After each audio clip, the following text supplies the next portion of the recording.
जय माता दी। नवरात्रि के पावन पर्व पर हम सब देवी माँ के अलग अलग स्वरूपों की आराधना करते हैं।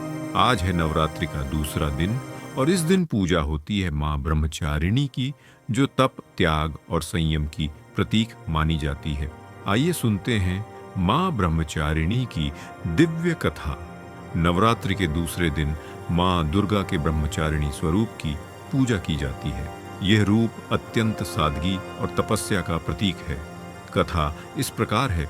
एक समय की बात है, पर्वतराज हिमालय की पुत्री पार्वती ने भगवान शिव को अपना पति बनाने का निश्चय किया। इस निश्चय के साथ उन्होंने कठिन तपस्या आरंभ की। मां पार्वती ने वर्षों तक कठोर ब्रह्मचर्य का पालन किया। कभी केवल फूल और फल खाकर तपस्या की, कभी केवल नीम की पत्तियां खाईं और अंत में कई वर्षों तक बिना अन्न जल के रहकर केवल हवा पर जीवन यापन किया। उनकी इस महान तपस्या से त्रिलोक हिल उठा।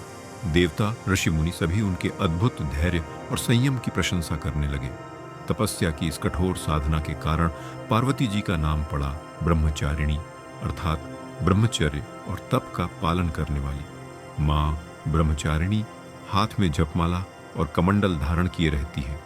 उनकी आराधना से साधक को जीवन में तप, त्याग, संयम और कठिन परिस्थितियों को सहन करने की शक्ति प्राप्त होती है। उनकी पूजा से साधक का आत्मबल मजबूत होता है। घर परिवार में शांति और सुख समृद्धि आती है। साधक को मोक्ष का मार्ग प्रशस्त होता है। माँ ब्रह्मचारिणी हमें ये संदेश देती है कि धैर्य, संयम और तपस्या से ही जीवन में महान उपलब्धियां हासिल की जा सकती हैं। माँ ब्रह्मचारिणी की कृपा से आपके जीवन में धैर्य, शक्ति और शांति बनी रहे। अगर यह कथा आपको अच्छी लगी हो तो कृपया इसे लाइक, शेयर और सब्सक्राइब जरूर करें, ताकि माता रानी की कृपा सभी तक पहुंचे।